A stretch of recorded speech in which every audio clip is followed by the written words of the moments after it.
Hello, everybody, and welcome to another episode of the podcast. I'm your host, Omar El Fares, and I'm delighted today to have a very special guest with me to discuss Palestine and the American politics surrounding it. And who better to do that than with my friend Khalil Sayegh? Welcome to the show. Thank you, Omar. Looking forward to conversation, man. Definitely. My friend Khalil is the executive director and the founder of Agora Initiative, and he is a political analyst focused on the Palestinian Israeli conflict. Khalil has lived most of his life in Gaza and the West Bank, where he was involved in political activism and humanitarian initiatives. And Khalil has previously worked on international organizations focusing on promoting freedom of religion and rule of law in the Middle East. Um, and also, he has appeared on TV where he has offered analysis, including in BBC, ABC, Australia, and Al Jazeera. And he has written also work on Al Monitor, The New Arab, and The Economist. Um, so it's a great pleasure to have you here, and I look forward to have this discussion with you. I remember our first interaction we had was actually before this entire war began. It was through the Israeli-Palestinian what they call like reconciliation platform called Sulha, where we discussed, from my memory, different pathways and methods to reach Palestinian freedom and statehood, and how to win the narrative among our people, and how to get support for it. So, is there something I missed here just in the introduction? No, I think you did a good job, Omar. So, what I haven't said yet is that you're a Palestinian Christian, and Mhm. you have, and I think what makes it interesting is because there is always a narrative among people um who discuss Palestine, that they try to speak on your behalf. Yeah, Um, so, as a Palestinian Christian, you've lived under Hamas in Gaza, and then you have moved to the West Bank, where you've also lived under Palestinian Authority, and of course also been exposed to the Israeli occupation most of your life.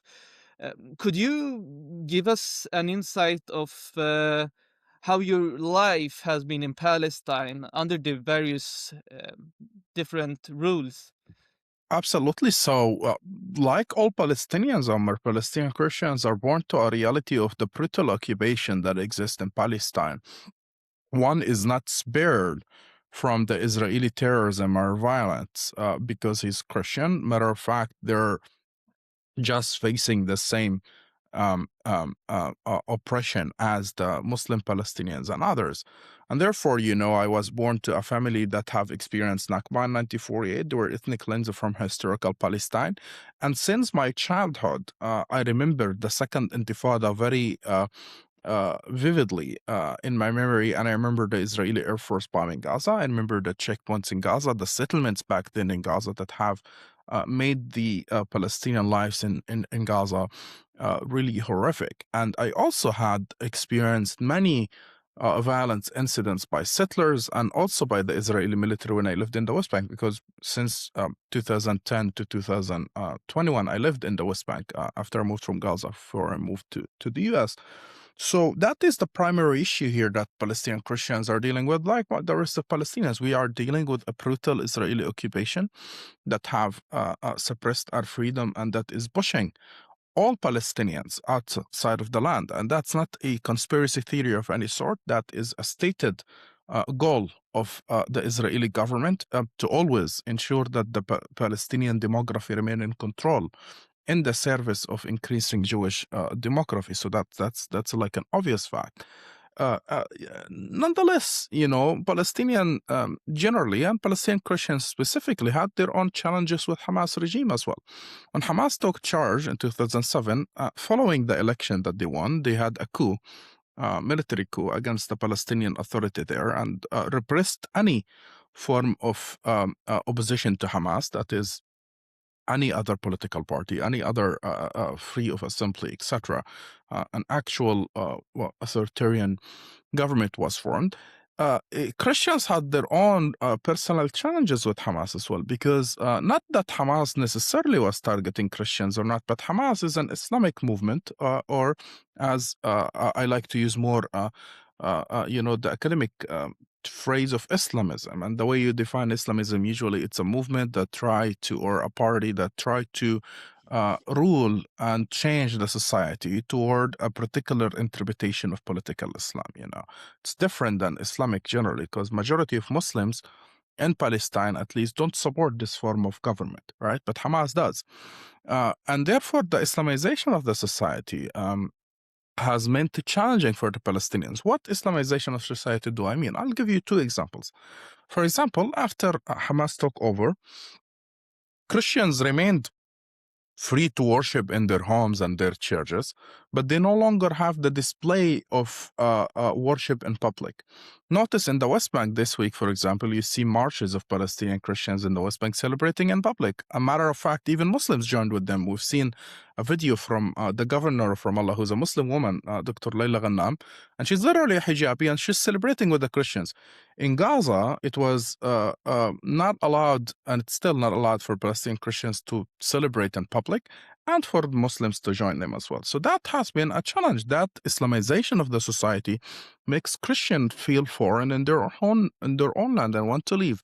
And then when you Islamize the public square, in a liberal fashion, what it tells any minority, not only Christian, if there are any minority there, that they're not welcome there. So no, Hamas has been also terrible for the Palestinian Christian, and also for freedom of conscience and freedom of expression generally.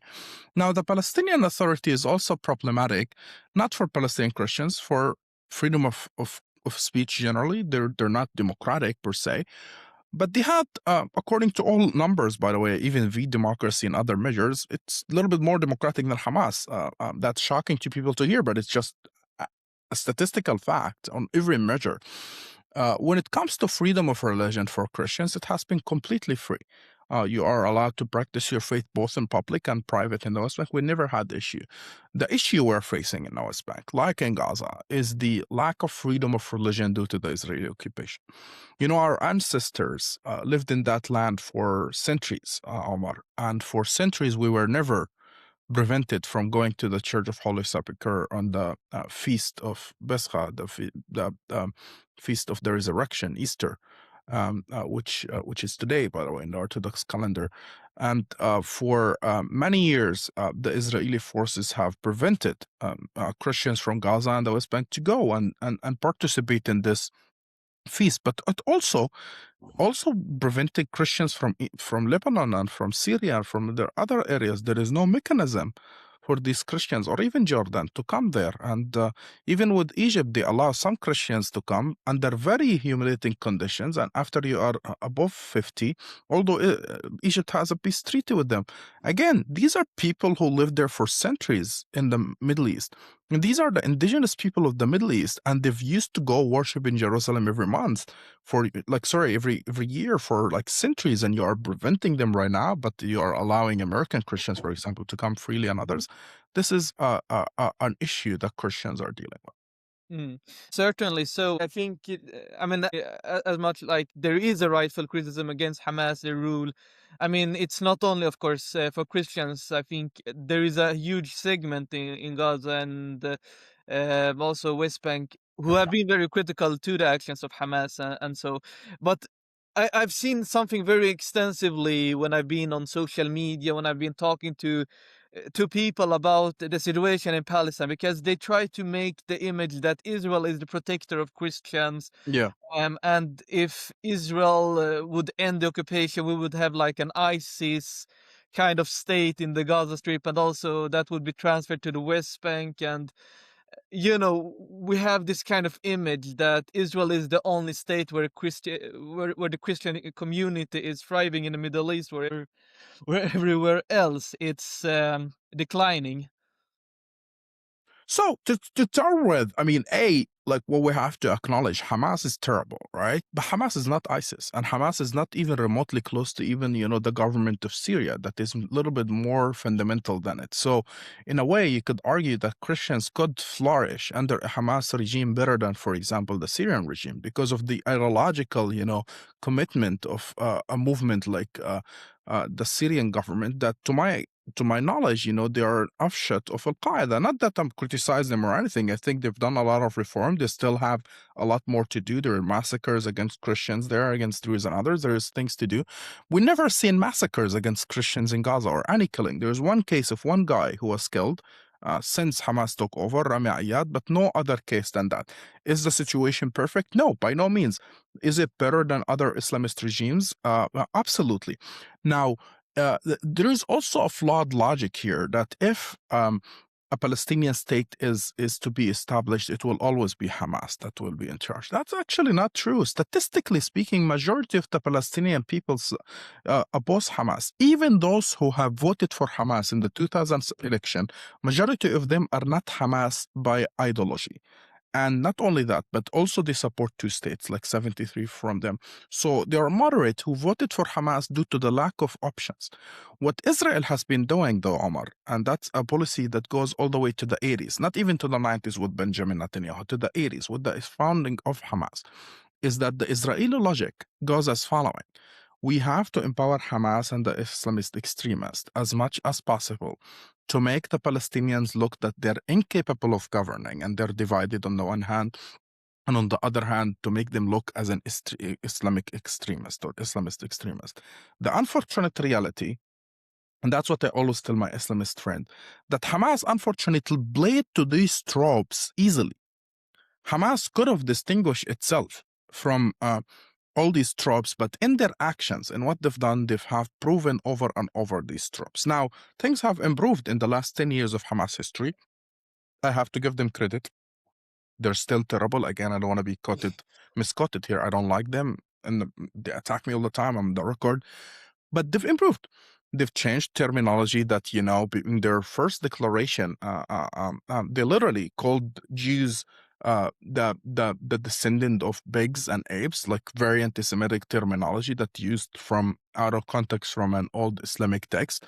They've also referred to the Book of Elder of Zion, very well-known anti-Semitic tropes, etc. Yet, they've changed it, and that's positive. But they haven't changed that much on the ground, and they still, push Islamization, etc. Just this week, we've had cases of 13 years old women in Gaza who were forced, out of school because they're not wearing hijab. Where is that? Like, what are we talking about? The Palestinian society has never been this way. So that's the unfortunate reality. Hamas is, in a way, the creation, obviously, of the occupation due to the structural causes that created it. But not only that, Omar, it's also funded by Israel at the beginning. And I'm by no means I'm claiming that Hamas today is an asset of the Israeli government.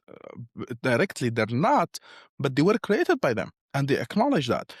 And they have been playing to the narrative of the Israeli right for so long. So what's the solution here? I think the solution is for the Palestinians to realize that that's not the method.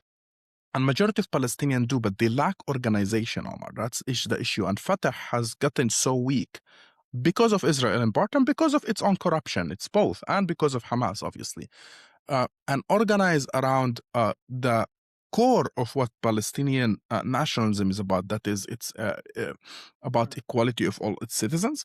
It's about a secular Palestine, regardless of how do you define secular, because the way Palestinians define secular, not in really the same way Anglo-Saxon secularism is, or even French secularism is. It's a unique Middle Eastern secularism where religion actually has a place, but it has a limited place in the way it impacts laws and orders and on the ground. So that is something I think we have to work on. That being said, regardless of what we choose, I have said it on the record, even if it means that I will live under a future Hamas government, I would rather do that than live under Israeli occupation, because that's a foreign occupation. Now, would I be okay living under Hamas government right after the occupation? No, I would be fighting against it, but I'll be fighting with my brothers, people who are from my nation, Palestinians who think differently than me, and I would do my best to make sure that I get rid of a Hamas regime and replace it with a Palestinian government that represents the whole Palestinian people. But I would never accept a foreign occupation imposed on me that treat me as not a human. Yeah, I mean, I think you probably also share what I would say here. But lots of Palestinians I talk to, including in Palestine, even those who favor Hamas, they don't do that necessarily because they agree with Hamas's Yeah, ideology, yeah, but because they see the Palestinian Authority as useless.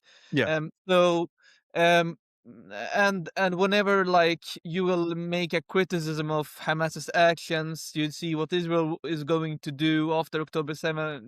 Like I said it already on the first day, what would happen. People would say, yeah, you're justifying this and that.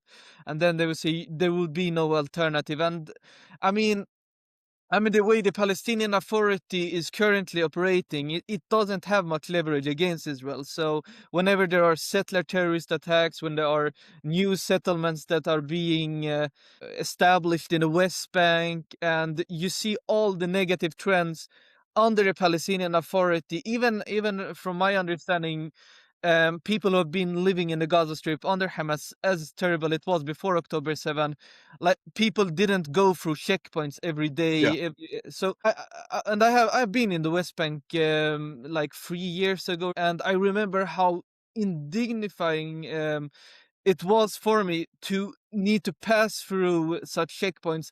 Even though I have a Swedish passport, they will treat me as someone who is Palestinian but who has a paper which yeah, they, barely recognize. So, I was always treated differently, even when I went like on such travel groups with other Europeans yeah, who did have the similar IDs. So like just this thing is an indication of this really, racism. In how they treat people. This isn't only about what kind of ID you hold, but also what kind of race you have, what kind of name, how you look. Um, what we're seeing currently, there have been a massive increase of settler terrorist attacks, even against Christians in the West Bank, which is, in American discourse, whatever happens to Muslims, that will always be dehumanized, downplayed, and everything like that. But when we're seeing similar things happening, I think in Taibe and some other Christian villages in the West Bank, settlers have been attacking Christians, vandalizing, threatening, everything like that. And still, we can see American ambassador trying to whitewash whatever the settlers are doing. And we see also many American commentators who will say, Israel is still is the safest. Is a yeah. safe place for Right. Christians, and this is maybe just like someone trying to stir up anti-Jewish sentiments, like whatever. So the attacks on Christians is like the attacks on Muslims. It's not a new phenomenon, Omar. But what has happened since the war on Gaza has been a huge escalation and increase in the amount of settler terrorism against Palestinians as a whole in the West Bank. And specifically, there seemed to be a very clear intentional targeting Christians. And it doesn't take a lot to see that. They have built a new outpost of settlements right out of Taiba, the only exclusive Christian village that remains in near Ramallah in the West Bank. And they're attacked it over 100 times just in the last few months. And that so there is repeated attacks. And the graffiti they write, insulting Christians and threatening them, is very specific and organized against Christians. Another outpost that is created in the area of Ghrab in the east part of Bethlehem and Beit Sahur is technically going to divide the small town of Beit Sahur, another Christian town, to two parts, and it gonna make their life miserable. And what it will produce is will push Christians out of the West Bank. So that cannot be just random. It's well organized, and the Israeli Minister of Finance, Smotrich, came and visit this output. So it's funded by the government, it's organized by them, and it's meant to push Christians out. Now, when we at the Agora Initiative start talking about this issue specifically about Christians and start saying it's danger, we start posting on media, obviously, but we start making phone calls in DC and saying to our Christian brothers and sisters here, this is dangerous. This is about Palestinian freedom for sure. I'm Palestinian. I'm not hiding that. I'm proud of being Palestinian, but I'm also Christian, and I'm very proud of being Christian. And my ancestors has lived in that land for centuries to save the faith. We did it under the Islamic rule. We did it under the Crusade rule. We did it under the British rule, and we're doing it under that Israeli rule. Now, the only time we reached a point where we could disappear as Christian from that land is under the Israeli law and under these policies that they are pushing. We start talking about it. And then comes Tablet magazine, this perhaps one of the most prominent Jewish magazines in the US, and write a whole piece on Agora Initiative and myself and my colleague Ihab, calling us a propaganda operative for Palestine, targeting Christians. Seriously? Is stating that Christians are in danger, what they are in fact, and stating that settler terrorism is targeting them is a propaganda operation, and calling it fake, by the way. There are no doubt whatsoever to any reasonable person that Christians have been under attack and Christian villages have been under attack. So that's an issue that Christians are dealing with. Now, there is a danger when we try to frame this as an only Christian thing, because we forsake and leave our Muslim brothers and sisters. We do not, by no means. We believe that a Palestinian Christian is as equal of dignity and rights as a Palestinian Muslim and vice versa. But why do we focus on Christians in some of our messages? It's to resonate with the average American, especially on the conservative side, who for so long has been fed the idea that this is somehow a civilizational war between the Jews and the Christians, the whole thing called Judeo-Christian value, and then the barbaric quote-unquote Muslims. And that cannot be farther from truth. Matter of fact, and you know that, Amar, the original intellectuals and founders of Palestinian nationalism were overwhelmingly Christians.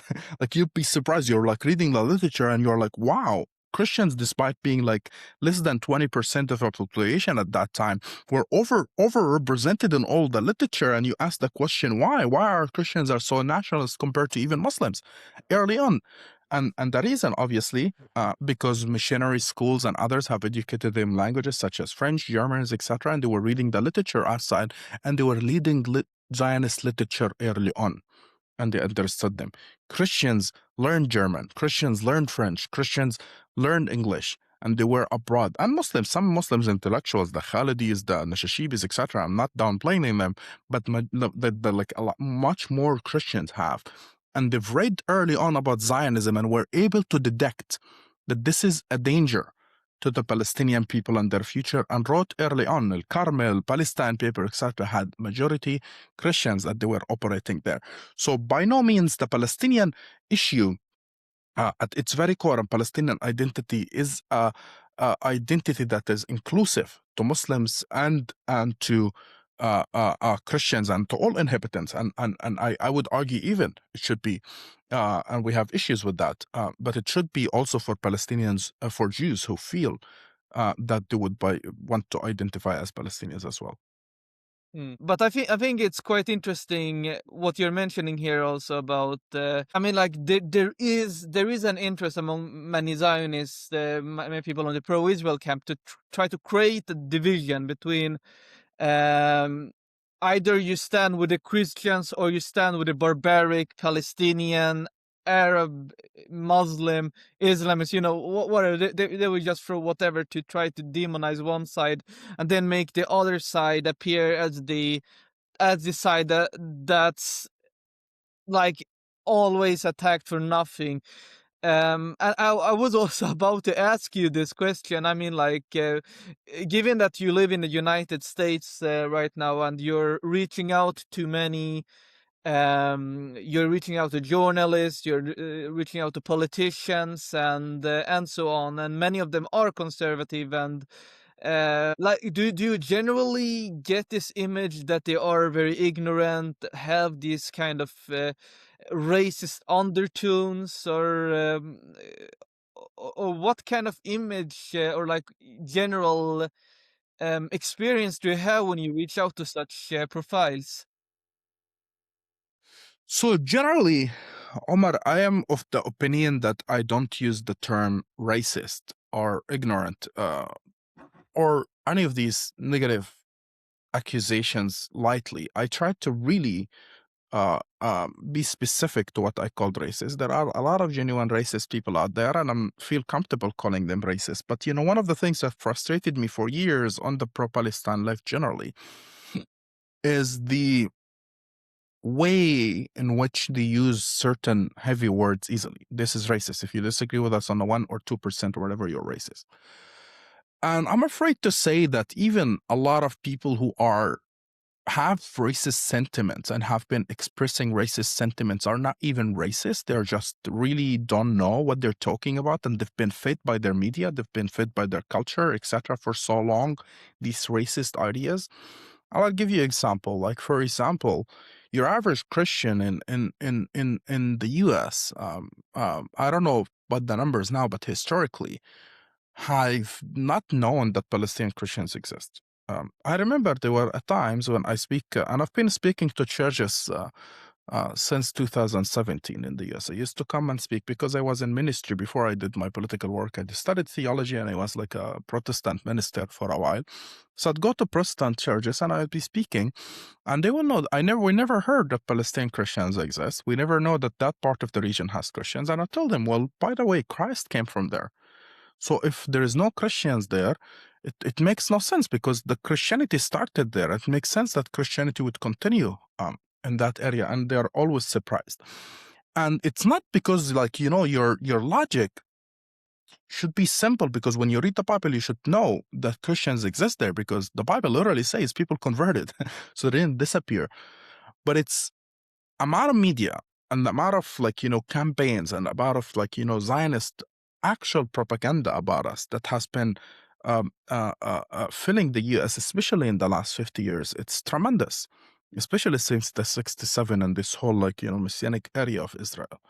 And they managed to erase us from history generally. Now, what has been happening in the last 3 years, I would think, in the US, is that there have been an awakening among Americans in general. We see it in the polls among the left and the right.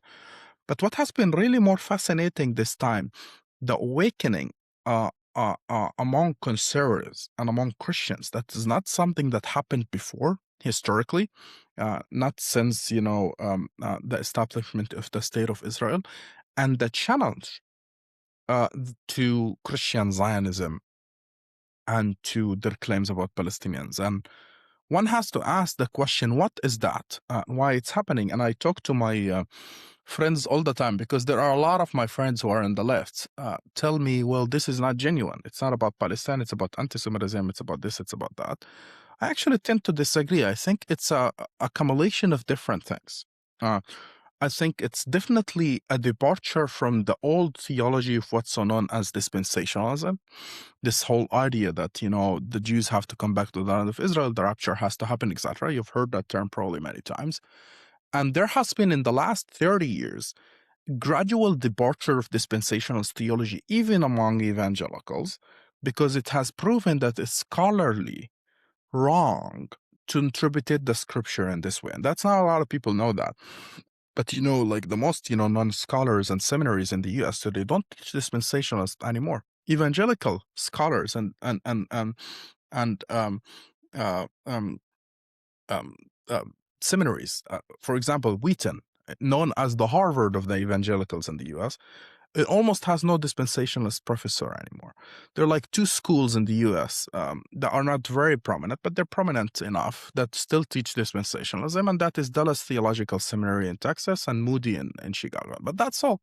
So there has been change already that's happening in that regard. The second thing that happened, the rise of social media. The rise of social media broke the old monopoly of big corporation over the narrative that's being taught to the public in America. And what it did, it allowed the conservative folks to look into what's happening in Palestine as it is, not through a filter. And what happened as a result of that, Palestinian Christians also found a voice in social media, and they broke through the narrative.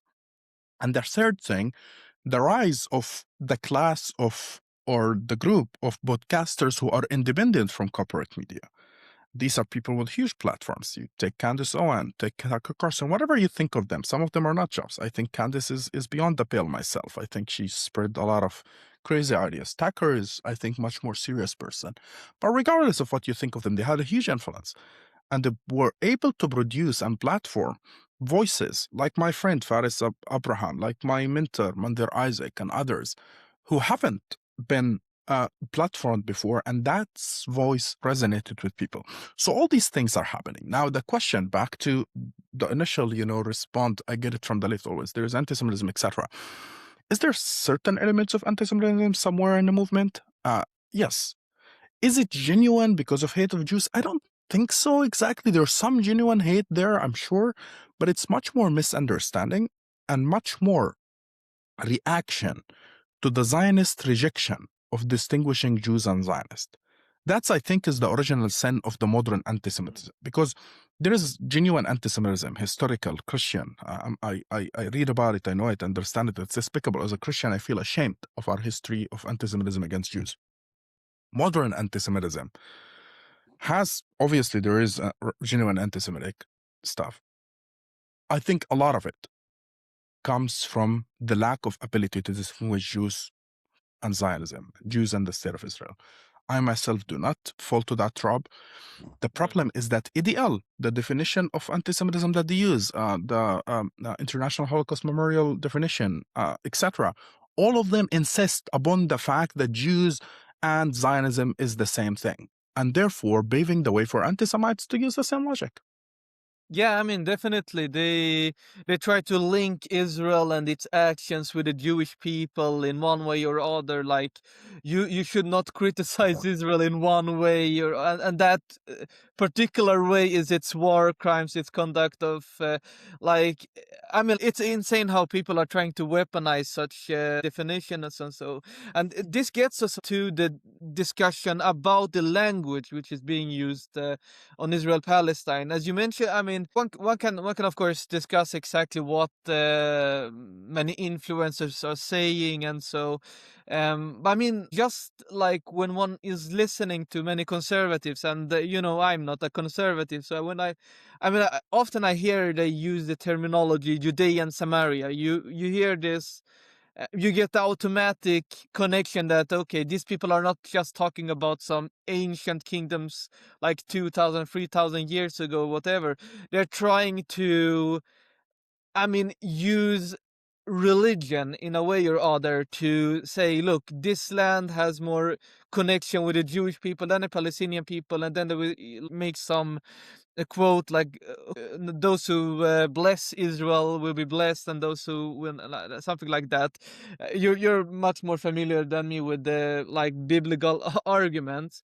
Um, but I mean, we're also seeing right now in America that there is an increased divergence between what the American politicians are saying and what ordinary Americans are perceiving on Israel Palestine. You see, the average American is much more now, or the Democrat at least. I think we're seeing also in the general population, including among Republicans, that people are being much more sympathetic towards Palestinians, and and uh, and I get this image that the old language on Israel Palestine, using the language of, look, the Palestinians are terrorism, Israel is just defending itself. It's not working It's anymore. not It's working. losing. It's losing.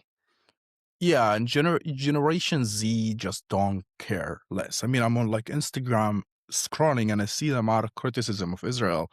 There's jokes running about Netanyahu. There are like generations, they call him Big Yaho. There's all sort of things. And I'm like, wow, like this is not the US of 2021 when I moved here. Like this is just different.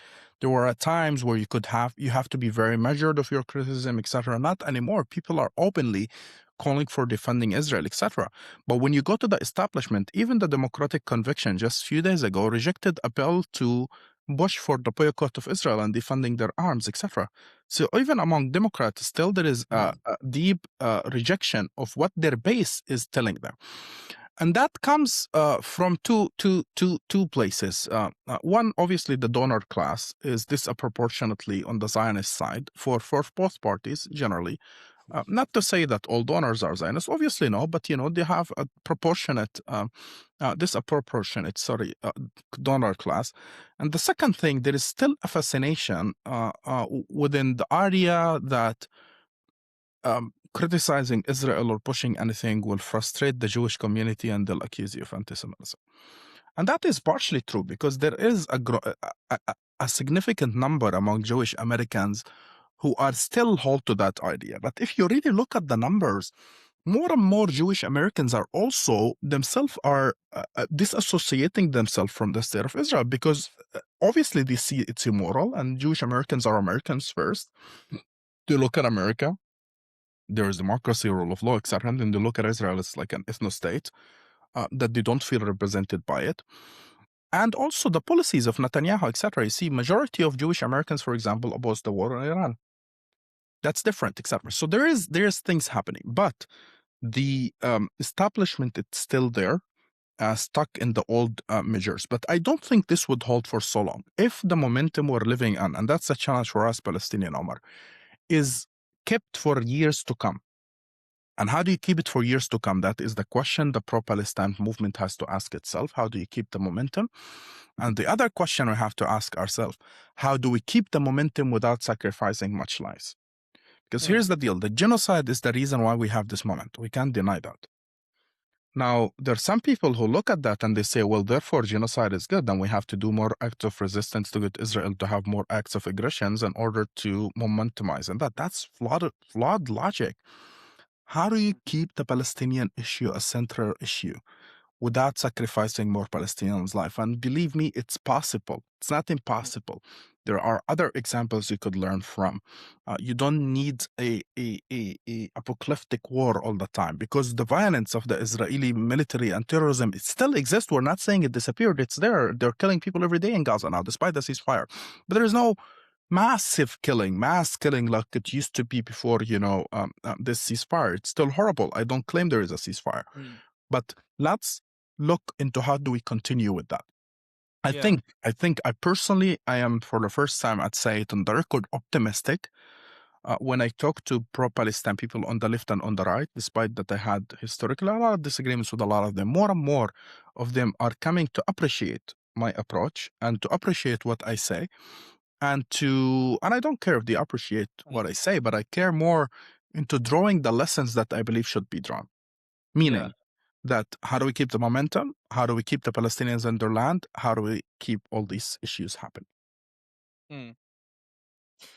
Yeah, I just took a look here from a Gallup poll. The very recent one in 2026 shows that in general Americans, 41% or like have more sympathies than Israelis. So it's in general Americans, not just like among Democrat voters. But but one can also say, if I would like do just a small pushback, is that Israel was actually losing popularity among Americans before October 7th. So I think, if anything, what Hamas did on October 7th, it helped Israel to win the narrative for a short while among the Americans, win the narrative that, look, the Palestinian side, they are inherently violent, they will do, they don't want peace, everything like that. But I mean, because I also remember the situation in Palestine before October 7th. There was still increasing settler terrorism. There was still the violence. 2023 was still one of the most violent years in recent history in Palestine. But what we also saw was that the American government even was more and more inclining towards sanctioning Israeli settlers and actors on the West Bank. So, I mean, just like to put back on I mean, like, I'm not saying you are making the argument, but what many people from Hamas side are saying that, look, October 7, like, it changed everything. I think from my perspective, I think if anything, it pushed the American government to be more hawkish for Israel. this is how I remember, and of course, I think definitely America would always be more sympathetic towards Israel because the support for Israel is pretty much institutionalized, which means that it's very very deep in the state. So when we see now there is a higher popularity, a plurality for of sympathies for Palestinians than I mean compared to Israelis, American politicians are still lacking behind to the popular Yeah, demand. to the popular opinion. But I think it will come.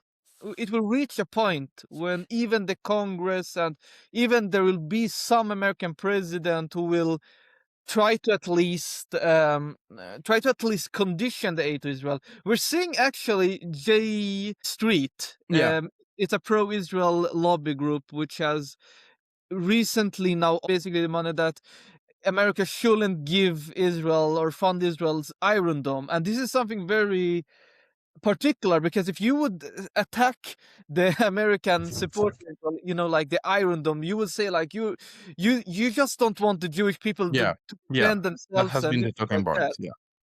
Yeah, and the whole logic of that, obviously, is that you have to understand that even if you defund the Iron Dome or if you defund the Israeli military, etc., Israel still would be able to continue has its military power because this is a country with GDP yearly of $660 billion. This is a rich country. Many of its citizens are doing way better than even US citizens. So they'll be able to continue that. But what it does for them is that they'll feel the cost of war. Israel today doesn't feel the cost of war, doesn't feel the cost of occupation, doesn't feel the cost of whatever it does. Why? Because we pay for it, the American taxpayers. We pay for whatever Israel mistakes, whatever bad policies they are taking, etc. And yes, I agree. There has been growing frustration with Israel prior to the genocide in Gaza, and we've been seeing that as the public opinion, etc. What the genocide did, it escalated thing. It's almost like an earthquake that shaked all the foundations. Now, on the institutionalized support for Israel, yes, it's been institutionalized, but what it's important to know that this hasn't been the case even before 1948 or even in the 50s. It has grown. The Zionist influence has grown and grown. And the people of the United States and their politicians who were able before to limit the Zionist influence are no longer at this point, but they're awakening again to how much it's grown, and they would love to limit it. Now, that's the challenge. How do you get there? How do you realize? Because there's so many laws that has been passed. There's so many, for example, there are laws in certain states in the U.S. that boycotting Israel is not allowed, which is a violation of the very foundation of what does it mean to be American from a freedom of speech point of view. So all these things are being imposed on the American people, and the American people are awakening more. What will happen and what needs to happen is you need a new political class or some within the political class who are showing sympathy to the idea of not even Palestinians, to the idea that the American people have to be free without foreign intervention and foreign influence on them. That would does the job. And I think this is happening. It's about time that the American people will wake up to that reality. Yeah, I mean, definitely. I think.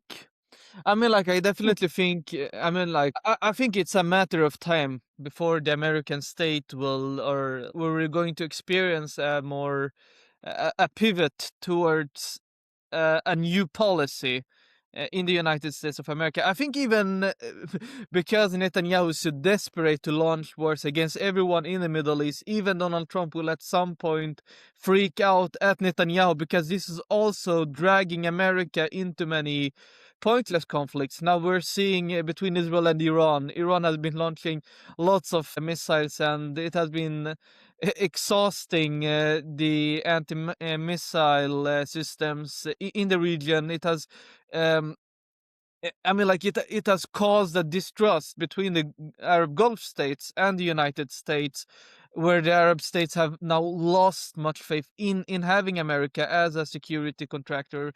And I mean, I think the more Netanyahu and the and the Israelis are getting now desperate and acting very impulsively instead of trying to find a solution with the Palestinians. Because as much Israelis try to sideline the Palestinian people, we see the Abraham Accords, we see that Israel I mean, like, we can even go back to the peace treaty between Israel and Egypt. I think it was in 70s, late 70s. You can correct me if I'm wrong with some, but like, it was during that period where Israel thought if they made peace with the strongest Arab state, the Palestinian cause would slowly die. It doesn't. Yeah, And when Israel withdrew from Lebanon, still, it's, I mean, like, as much one wants to have this kind of wishful thinking, the Palestinian issue, it always remains in the center of the Middle East, especially for the Israelis. Um, and I think even Americans are realizing this more and of more. course.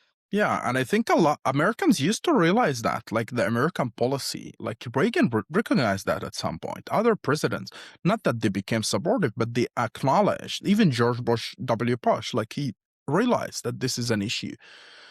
But you have since Biden, not Biden, since Trump, the first Trump administration, there has been change with policy toward very like extreme like disregard for Palestinian rights completely. Not that it wasn't under Clinton, it was, but like complete disregard. And Biden continued on that, and now Trump continues on that. No one has reversed these policies. What needs to happen is for the Americans to reverse this issue. Now, on the Israeli side of thinking that we could make peace with other states, etc., that has been an idea that the Israeli right has had for so long, because for simply at the beginning, they didn't even acknowledge that the Palestinian people exist. Therefore, we are Arabs, and if they make peace with the rest of Arabs, we would just follow through. The second thing is that they don't want to reckon with the idea that Palestinians deserve rights. Because once you acknowledge that, you have to open the Pandora box of what you did in 48 and what you're doing right now and the borders and all that, and you don't want to deal with it. Now, I'm afraid, Omar, that at this point, like for so long, there were this whole notion of like we can shrink the conflict. Some people were saying, other people were saying we can manage the conflict, etc. Right now, like no, Israelis are talking about ending the conflict, but not ending it with peace, ending it with ethnic cleansing, ending it with a complete slaughter of the Palestinians, stripping people from their citizenships, etc. There is a real scenario in which they push for ethnic cleansing in the West Bank, same as they're trying in Gaza. And there is a scenario in which they annex the West Bank completely and not give the Palestinians any rights, and still they can maintain a Jewish state, an apartheid Jewish state, and they exclude Gaza whatsoever. All these are scenarios that are being studied in Israel and that are being talked about in public. It's not a secret, they're talked about in public. The one scenario that is not being talked about at all is giving the Palestinians their rights, whether that is through a one-state solution of equal rights or whether that is in a two-state solution.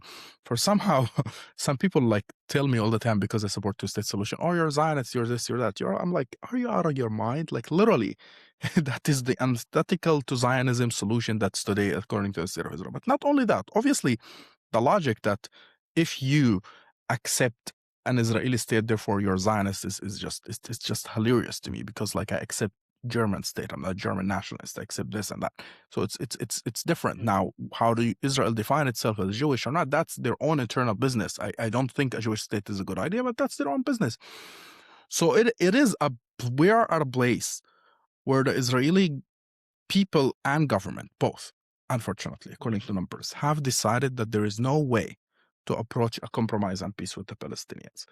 And I'm afraid that they will not unless they pay the price for their crimes. And the only way they can pay the price for the crimes if the US and the Western world decided to push for harsh sanctions. And it starts with the US because the US is the state with power to do so. Mm. I mean, I think, I mean, I used to be very optimistic about sanctions before against Israel. I mean, the issue with the United States is that it's currently, at least, very pro-Israel, very hawkish pro-Israel, and European Union, which I Yeah. have more faith in when it comes to human rights and international law. It has been firstly a bit hypocritical when you're looking at how member states are treating Palestine compared to, let's say, Ukraine. Of course, one shouldn't say these are contradictory. One should support both. Um, but you're seeing how their position on the same things, but it's just like it happens to be on different regions. It's totally different. But then, like, there are also some veto players, what one would call them. There, for instance, there is now, for instance, Hungary, where good news here is that Orban lost, so probably we will lose one veto player in the European Union, which has been opposing any European sanctions of Israel. Um, but I mean, as we're seeing right now, Israel can act very much with impunity. This is, and I think from any rational point of view, giving a state total impunity to act however it wants, I think it's not even in American interest. When Israel is dragging America into pointless wars, costly wars that would cost American taxpayers billions of dollars. I think already this war with Iran has cost the American taxpayers around $30 billion. It's not sure that Americans will benefit from the win the war, and then we're seeing Israel is trying to cause problems with Syria. Now we're seeing Lebanon drag itself into almost a permanent or even a permanent situation there. Um, and still it has no solution. When you ask an Israeli politician about what kind of solution they have for the conflict with the Palestinians, they don't give you any reasonable answer. They just want the Palestinians to be subjugated to Israel or accept any Bantustan borders they will provide, which will not even be sovereign. They will not be able to really rule themselves, because I think Israelis have this kind of image of Palestinians that we are not equal. We're not human beings as them. We're just a problem that they want to manage on a bare minimum. This was basically the policy which Naftali Bennett had when he was the prime minister, when he managed Hamas. He fought just like trying to create some form of interdependence, but this doesn't work if one is not trying to actually pursue a long-term solution. So I think, I mean, like, my perspective is that we are in a stalemate, in a political stalemate. And one very interesting thing is that many people are now like turning too much of their anger towards Jordan and Egypt. And I can understand much of the frustration, but then we have like Jordan, for instance. It doesn't really have an army to counter Israel, so they want another 6-day war against Israel. We know that Jordan, I mean, barely it can control its own borders. They want it to directly confront Israel. And then you have Egypt, the Egyptian military. I mean, I think definitely it could counter Israel, but we as Palestinians, I think it's difficult from our part to ask another country to go at war, risk their own stability, their Yeah, economy. yeah, and the whole idea, Omar, of any Arab nation at this point in history to enter war in behalf of Palestine, it's beyond reasonable. Not only for economical calculation and others, but also for a basic reality in which there is one nuclear weapon one nuclear state with the nuclear weapon, that is the state of Israel, with a doctrine known of massive plans to destroy Arab cities in the case of attack. So Israel has a military doctrine in which they would plan and execute a complete nukes to destroy Arab nations. That would be dumb and suicidal on the Palestinian side. Not to mention that up until now, they have the American allies. If a state would attack, the Americans would come to defend them as well. Even if the Americans are out of the equation, you still have the nuclear. So the only solution with Israel is to pressure it to the extent that it would accept a compromise. In the same way Sadat did when he attacked. He attacked in a way that wouldn't defeat Israel completely, but defeat it enough to make a compromise. That's what we need. Military is off the table at this point. If the things continue change in the future. Maybe Egypt becomes economical power and they have nuclear, etc. Maybe things change, or maybe Turkey rise and they want to confront Israel. That's a different question. Geopolitically, it's not my business. I still wouldn't prefer it, but that's up to the states to decide in the future. Right now, reading the reality as it is, military power out of the question. People who are talking about resistance and guerrilla fighters such as Hezbollah and Hamas, I'm afraid they live in delusion. We're losing more than we're winning with it. There is nothing that I look at Gaza. It's a devastated piece of land that has nothing. Lebanon is becoming the same. Look at what the Iranians are doing. They went right away to negotiation. They didn't mention Palestine. Not once did they mention Palestine or the Palestinian rights. They're looking after their own national interest. And I get it. I'm not like, oh, you should bring Palestine, etc. But like, if you're 24 hours claiming to fight for us, represent us, etc., at least you would get us something. So the Palestinians have no one but ourselves. So when we have no one but ourselves, we have to ask the question, what are the means that we possess? And if someone tells you weapon, you gotta laugh at them because we've got no weapons. Even Hamas, what weapons? It's a joke. There is no weapons. It's just like basic stuff that haven't been able to even deter Israel. Israel entered every place in Gaza. The only reason why they didn't finish, quote unquote, the job what they want, which is a full ethnic cleansing, because the Egyptian closed the border. The people would have left. The people are sick, and also because they don't want to annex Gaza, obviously, and take the population because the demographical problem with Israel. So what we have at our possess, we have the moral argument that is very powerful, that has gained the world support for it. That is not enough, obviously. And then what we have is the ability to mobilize the world and change the world. That's what we have to play on. That's on the political side of the globally. The second thing, we have to clink back to our Arab brothers and sisters and the nations and get them again to coordinate with the Palestinians. What Israel succeeded in with the last Trump administration with the Abraham Accord wasn't only that they gained the normalization with UAE, because it's not a major thing. They've had more or less relationships behind the scenes forever, etc. But they managed to break the idea that Palestinians have monopoly over the question of normalization. Because Jordan, remember, when they normalized with Israel, they had to more or less has the approval from the Palestinians. And they had to wait for Palestinians to start the Oslo Agreement, etc. And in light of that, the only nation that is different was Egypt. And even Egypt talked to the Palestinians and said, come to the table, let's talk about it. Palestinians rejected. It's a different case. But up until the Abraham Accord, there was full taboo on the idea of normalizing with Israel before Palestinian state. This has to be back. We have to work hard with the Arabs to tell them, and we don't have to make the argument, listen, it's in our interest, please, we're so weak. No. That's not what we're saying. Yes, we are weak. Yes, we are in a desperate situation, but it's not in the interest of the region for the world to normalize with Israel without a Palestinian state. Why? Two things. Obviously, Palestinian rights, all of that. But the second, without a Palestinian state or Palestinian rights, the state of Israel remains without borders. The state of Israel remains exceptionist and expansionist. And that is a danger to the Arab world. In a way, the best thing that could happen to the Arab world with a Palestinian state, that it's limit Israel finally to have its own borders. And it forced it to have its own borders. And that should be a goal of every Arab in the region. It fascinates me that I find some folks in Lebanon think that Israel somehow could be their friend without the Palestinians. Well, dude, like they're not gonna they're gonna expand. There is no way around it. They will expand to Lebanon. They already expanded to Syria.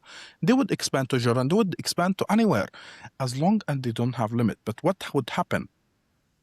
Israel without the occupation would mean that the messianic stream within Israel would lose, and you'll have the more rational Zionists, I'm not saying non-Zionist, and then perhaps with time, there is a world in which Zionism itself dissolves itself because it feels that it accomplished what it accomplished. It accomplished the state of Israel, and therefore there is no need to establish Zionism. Or not, but something happens. Regardless, it's a much better outcome of where we are right now. And that case has to be remade. I am not in the business. You know, a lot of the pro-Palestine folks are in the business of attacking Arab state 24 hours and demonizing them, etc. I'm not in that business. Do I critique them? Am I mad at them, etc.? Of course, I am. I'm very frustrated with the Emiratis. I'm very frustrated with the Bahrainis, with the Moroccan. I respect some of what the Saudis are doing for our cause. I would love them to do more. But what I have to keep in mind is that I have to tailor and to offer a perspective from their interest for why the Palestine issue matter for them. Certainly so. And if we just get back to your project in Agora Initiative, from my understanding, you also have locals in Gaza, some which you're also coordinating with, and wouldn't do you also have like other parts? And would you like to offer us like some an insight of your work? Sure. You document, you educate. Could you just like provide some insight in what you do? Absolutely, yeah. So what I've been doing, Omar, for the last couple of years, trying to talk to the Americans their language, trying to explain to them with simple, plain English why the Palestinian issue matter and why it's issue that matters to the Americans, and it's good for them to support peace between Palestinians and Israelis, because I genuinely want peace, but not peace in the fake claim of Oslo or the fake claim with the Zionism. Peace that is based on justice, peace that is based on the first premise of ending the occupation and accepting that the Palestinians are full, equal human beings like them, and a people that have self-determination based on two states, one state, I don't care. And I work hard with different audiences. Big part of what Agora does that is different from other organizations, Omar, is that we firmly believe that the Palestine issue is a non-partisan issue, non-ideological issue, meaning that you could be on the far left and support Palestine, you could be on the far right and support Palestine, and we would welcome both of your supports. That makes us different because I end up talking to people like, you know, from the far right, like Steve Bannon, to the far left, like, you know, anyone you could think of. Um, Meetings behind the scenes, dinners, conferences, papers, streaming of movies. We speak around. I go to campuses. I go to other places. We do all of this, in addition to everything we do in the U.S., because that is the core of our mission. That's where we're based. We do have local team in Egypt and in Jordan and Palestine as well. What we do, we're helping right now with paying for the education of people who lost their parents in Gaza due to the Israeli genocide. And we help them go to schools in Egypt and others. It's a very small program, not large because of the lack of funding. We try to fundraise more and therefore enroll more students. That's what we're doing, and the hope is that we are helping move more and more people. Unfortunately, I'm not at liberty to talk about details of what we do. There's a lot of things that we do that we can't share in public because it's private, because of people's private, you know, life, etc., and different politicians, public personals, etc. But we're doing a lot behind the scenes, all within the legal frame in the U.S., all within, you know, acknowledging that we are a nonprofit with limits into what we can do in terms of work in that space. I mean, it's definitely an important work you're doing, and I think there is an issue also when many people are trying to frame Palestine. You know, it's an Islamic cause, it's a Christian cause. You know, it's a leftist cause, it's right. You know, like when people try to make such divisions, try to portray Palestine like as you have to belong, you must have some set of opinions to support Palestine. I mean, like, I believe Palestine is a humanitarian cause above all. But I think when people are trying to gatekeep the Palestinian issue, if this is a better phrasing, I think these people are doing more harm than Yeah, good yeah. No, I agree. Palestinian I people. agree. I agree, and I've been criticized a lot by people who are allies on the Jewish anti-Zionist left because I talked, for example, to people like Matt Gaetz, who's on the right, and because I talked to Steve Bannon and others. And obviously, I don't endorse everything Steve Bannon think or Matt Gaetz, or nor I endorse everything like my Jewish anti-Zionist friends think. I don't care. What I care about is that one piece, It's the Palestine issue, and how do I push for that? And that's, I think, the criticism from all these people is that they want you to be pure and they want you to be after their own image. I remember there was this anti-Zionist Twitter account, Jewish guy by name, I think, Dan Cohen. And he Yeah. went after me, accused me of being Zionist, being AIPAC funded, whatever. It's all obviously lies. But then one Yeah. thing that really stuck with me is that he said, if you believe that the Jewish people are people, therefore you're a Zionist. And by acknowledging two states reality, you're a Zionist. There is no way around it. I told him, hey, Yasser Arafat acknowledged two-state solution. Yasser Arafat is not a Zionist. So is Ahmed Yassin and so Hamas leaders, by the way. They're not Zionists. And then P, the idea that we, the Palestinian people, have to go far even beyond rejecting the state of Israel and Zionism to even rejecting Jewish peoplehood is a bazaar. It's not my business. I'm not Jew. You can define yourself as a people, as the Jewish people. I don't care. What I care about, don't come and take my land at my expense. That is Yeah. our issue with Zionism. The Palestinian critique of Zionism is different than the Jewish anti-Zionist critique of Zionism. We have nothing to do with Jewish religion. We have nothing to do with their nationality, etc. There are some Palestinians, obviously, that go far and talk about this stuff, but I'm sorry, I'm not Jewish, nor my family members are Jewish. So it's not my business to talk about issues. As Yeah. far as I'm concerned, my problem with Zionism that it's at my expense. Have it not been at my expense or at the expense of any people around the world, I'd be fine with a Jewish state.